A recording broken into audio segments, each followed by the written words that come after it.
በስመ አብ ወወልድ ወመንፈስ ቅዱስ አሃዱ አምላክ አሜን።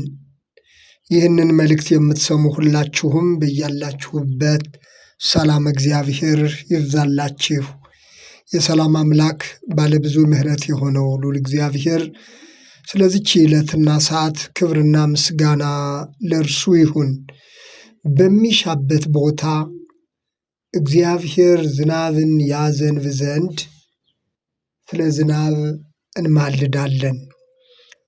ቤተ ክርስቲያን ከምትጸልያቸው ልዩ ልዩ የጸሎት አይነቶች መካከል እግዚአብሔር በጊዜውና በሰዓቱ ለምድር የሚያስፈልጋትን ለሰው ልጆች የሚያስፈልጋቸውን ነገር ሁሉ ይሰጥ ዘንድ መጸለይና መማለድ ነው።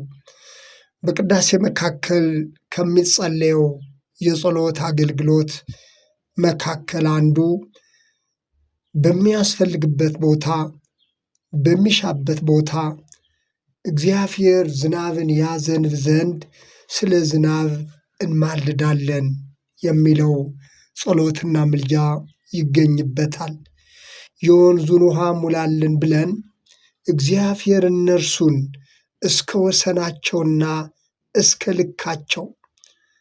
ልካቸውና እስከ ወሰናቸው ይመላ ዘንድ ስለ ወንዝ ውሃ እንማልዳለን የሚለውም ይገኝበታል።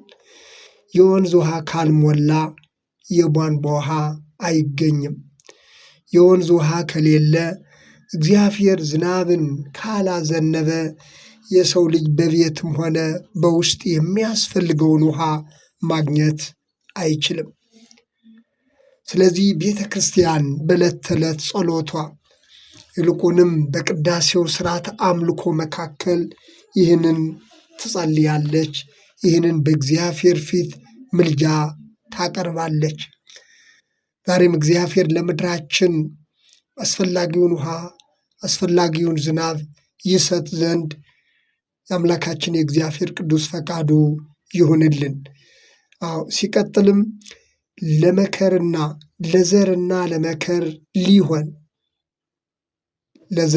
ለመከር ሊሆን እግዚአብሔር ለምድር ፍሬዋን ይሰጥ ዘንድ ስለ ምድር ፍሬ እንማልዳለን የሚለው ይገኝበታል። በጸሎት የምንለምንና የምንማልድ ሁላችንንም በሰላም በመንፈስ ቅዱስ ይጠብቀን ፍቅርንም ይስጠን ይላል። ይህ በዲያቆኑ መሪነት የሚጸለየው ጸሎት ሕዝቡ ሁሉ የሚሳተፍበት ጸሎት ሲሆን በዲያቆኑ መሪነት የሚጸለይ ጸሎት ነው እና የሚጸልዩ ሰዎች ስለ ዝናብ ስለ ምድር ፍሬ የሚማልዱ የሚጸልዩ ጸሎት ሰዎችም በፍቅር በመንፈስ ቅዱስ ይጠበቁ ዘንድ ፍቅርንም ይስጠን እያለ ይጸልያል። ምክንያቱም በእግዚአብሔር ፊት የሚቀርበው ጸሎት ሁሉ ስለ ዝናብም ስለ ሰው ልጆች ስለ ምድር የሚጸለየው ጸሎት ሁሉ ፍቅርና ሰላም በመንፈስ ቅዱስ የሆነ አንድነት የሚያስፈልግ ስለሆነ ነው። ቄሱ ደግሞ ስለ ሕዝቡ ሁሉ ስለታመሙትና በልዩ ልዩ ሁኔታ ስላሉት ሁሉ ከጸለየ በኋላ የሰማዩን ነፋስ ባርክ፣ ዝናቡንም በዚህም ዓመት የሚያፈራውን የምድሪቱን ፍሬ እንደ ቸርነት ባርክ ይላል። የሰማዩን ነፋስ ባርክ፣ ዝናቡንም በዚች ዓመት የሚያፈራውን የምድሩን ፍሬ እንደ ቸርነት ባርክ በማለት ይጸልያል። እነዚህ ሁሉ ለሰው ልጆች አስፈላጊ የሆኑትን ነገሮች በእግዚአብሔር ፊት ስለማቅረብ ስለመማለድ የሚቀርቡ የቤተ ክርስቲያን የጸሎት አይነቶች ናቸው። ወንዙን እስከ ልኩና እስከ ወሰኑ ድረስ እንዲሞላ ከዛ በላይ ደግሞ ሆኖ ሌላ ችግርም እንዳያመጣ መጸለይ የቤተ ክርስቲያን የጸሎት የምልጃ አይነቶች መካከል አንዱ ነው። እነርሱንም የወንዙን ውሃ ሙላልን ካለ በኋላ እነርሱንም እስከ ልካቸውና እስከ ወሰናቸው ይመላ ዘንድ ነው የሚለው። ይመላ ዘንድ ይህንን ቅዱስ ኤጲፋንዮስም በቅዳሴው የገለጸው አለ። ባህርን ከእናቷ ሆድ በወጣች ጊዜ በበሮች አጠራት ይላል። ባህርን ከእናቷ ሆድ በወጣች ጊዜ በበሮች አጠራት፣ ልብሷንም ደመና አደረገላት፣ በጉም ጠቀለላት። እስከዚህ ድረስ ከወሰንሽ አትለፊ፣ እስከዚህ ድረስ ከወሰንሽም አትለፊ፣ ማዕበልሽ በውስጥሽ ይመላለስ አላት ይላል። እግዚአብሔር ሁሉን በልኩና በገደቡ ማድረግ እንዳለበት፣ ይህ ሁሉ የእግዚአብሔር ስራ እንደሆነ እያሰበች ቤተ ክርስቲያን ትጸልያለች። እስከዚህ ድረስ ከወሰንሽ አትለፊ፣ ማዕበልሽ በውስጥሽ ይመላለስ አላት ይላል። በመጽሐፈ ኢዮብ ምዕራፍ 38 ቁጥር 11 ላይን እስከዚህ ድረሺ አትለፊ፣ በዚህም ለትዕቢተኛው ማዕበልሽ ገደብ ይሁን አላት ይላል።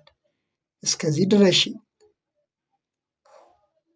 ከዚህም አትለፊ፣ በዚህም ለትዕቢተኛው ማዕበልሽ ገደብ ይሁን አላት ይላል።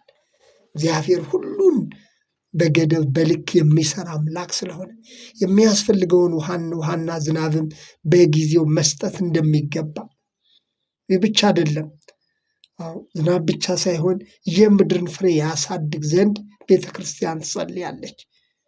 የምድርን ፍሬ ያሳድግ ያሳምርም ዘንድ ብዙ ጸጋን የሚሰጥ አምላካችን እግዚአብሔር ቸር ነውና ጸልዩ ትላለች።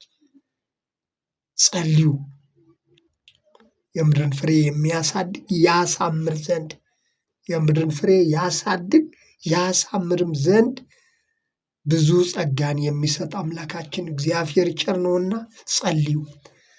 በተለይ ሌጦን መስተብቁ እየተባለ የሚጠራው የቤተ ክርስቲያን ጸሎት ስለ ምድር ፍሬ፣ ስለ ዝናብ፣ ስለ ባህር፣ ስለ ነፋሳት፣ አጠቃላይ ለሰው ልጆች በሚያስፈልገው ነገር ሁሉ በእግዚአብሔር ፊት ምልጃን ማቅረብ፣ በእግዚአብሔር ፊት ጸሎትን ማቅረብ የቤተ ክርስቲያን ትልቁ ጸሎት መሆኑን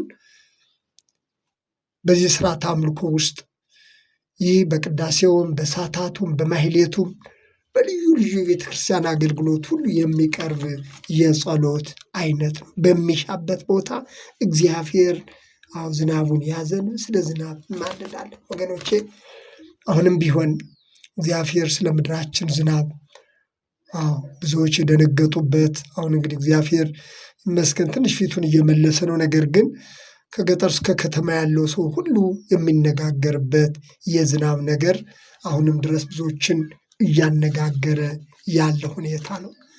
ስለዚህ ቤተ ክርስቲያን ይህንን ዕለት ዕለት የምትጸልይበት ጸሎት እኛም እያንዳንዳችን በእግዚአብሔር ፊት በዚህ ወቅት እግዚአብሔር ለምድር የሚያስፈልጋትን ዝናብ ይሰጥ ዘንድ መጸለይ እንዳለብን የሚያሳስብ ጸሎት ነው። የእግዚአብሔር ስጦታ የሆነው ዝናብ ሲጓደል ሰው ብቻ ሳይሆን ፍጥረት ሁሉ ይደነግጣል። ፍጥረት ሁሉ፣ ገበሬው ብቻ አይደለም፣ ከተሜው ይደነግጣል።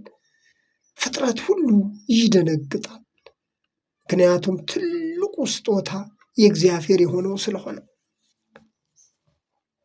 ምክንያቱም የእግዚአብሔርን ስጦታ ይህ ትልቁ ስጦታ ተጓደለ ማለት ፍጥረት ሁሉ ይደነግጣል። ለዚህ ነው ዕለት ዕለት ፍጥረት ሁሉ የእግዚአብሔርን ስጦታ የሚጠባበቀው። ዳዊት በመዝሙሩ እንደተናገረው መዝሙር 103 በቅንፍ 104 ቁጥር 27 ላይ እንደተገለጸው ምግባቸውን በየጊዜው ትሰጣቸዋለህ ይላል ልበ አምላክ ዳዊት። ምግባቸውን በየጊዜው ትሰጣቸው ዘንድ እነዚህ ሁሉ አንተን ተስፋ ያደርጋሉ አለ። ምግባቸውን በየጊዜው በየሰዓቱ ትሰጣቸው ዘንድ እነዚህ ሁሉ አንተን ተስፋ ያደርጋሉ። እነማን? ፍጥረት ሁሉ። በሰጣቸውም ጊዜ ይሰበሰባሉ። እጅህን ትከፍታለህ፣ ከመልካም ነገርም ይጠግባሉ ይላል። እጅህን ትከፍታለህ፣ ከመልካም ነገርም ይጠግባሉ። ፊትህን ስትሰውር ይደነግጣሉ ይላል። ፊትህን ስትሰውር ይደነግጣሉ። ወገኖች የእግዚአብሔር ስጦታ ሲጓደል ፍጥረት ሁሉ ይደነግጣል። ፍጥረት ሁሉ ይደነግጣል። ይህን የዳዊት ክፍል እንደገና እደግመዋለሁኝ። ምግባቸውን በየጊዜው ትሰጣቸው ዘንድ እነዚህ ሁሉ አንተን ተስፋ ያደርጋሉ። በሰጠሃቸው ጊዜ ይሰበሰባሉ። እጅህን ትከፍታለህ፣ ከመልካም ነገርም ይጠግባሉ። ፊትህን ስትሰውር ይደነግጣሉ ነው የሚለው። ወገኖች የእግዚአብሔር ፊት ሲሰወር፣ የእግዚአብሔር ስጦታ ሲጓደል ፍጥረት ሁሉ ይደነግጣል። ከዚህ የተነሳ ነው በተለይ እንደ ሀገራችን አይነት የምድርን ፍሬ የገበሬውን ውጤት የምንጠባበቅ ሁላችንም የዝናብ ወቅት የዝናቡ ሰዓት ትንሽ ሲዛባ የሚያስደነግጠን። ስለዚህ በዚህ ወቅት በገጠርም በከተማም ያለው የዝናቡ ሁኔታ ሙሉ በሙሉ ምድርን እንዳላረሰረሰ የሚገባውን ያህል ምድሪቱ ዝናብ እንዳላገኘች እያሰቡ የደነገጡ የሚያስቡ ብዙዎች ናቸው።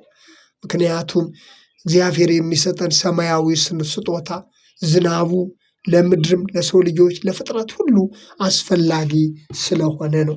ስለዚህ ቤተ ክርስቲያን የምትጸልየው ይህ ጸሎት በሚያስፈልግበት ቦታ በሚሻበት ቦታ እግዚአብሔር ዝናቡን ያዘንብ ዘንድ ስለ ዝናብ እንማልዳለን የሚለው ይህ ጸሎት ዛሬም እያንዳንዳችን ልንጸልይበት የሚገባ እያንዳንዱ ምድሪቱን አርሶ በምድር የሚገኘውን በረከት ለሰው ልጆች የሚሰጠው ገበሬ ተገቢውን ሰማያዊ ስጦታ አግኝቶ ለሰው ልጆች ሁሉ የሚተርፈውን በረከት የምናገኘው ከእግዚአብሔር ዘንድ ነውና እግዚአብሔር ለምድራችን ዝናቡን ደግሞም የምድርን ፍሬ ይባርክልን ዘንድ ቅዱስ ፈቃዱ ይሁንልን።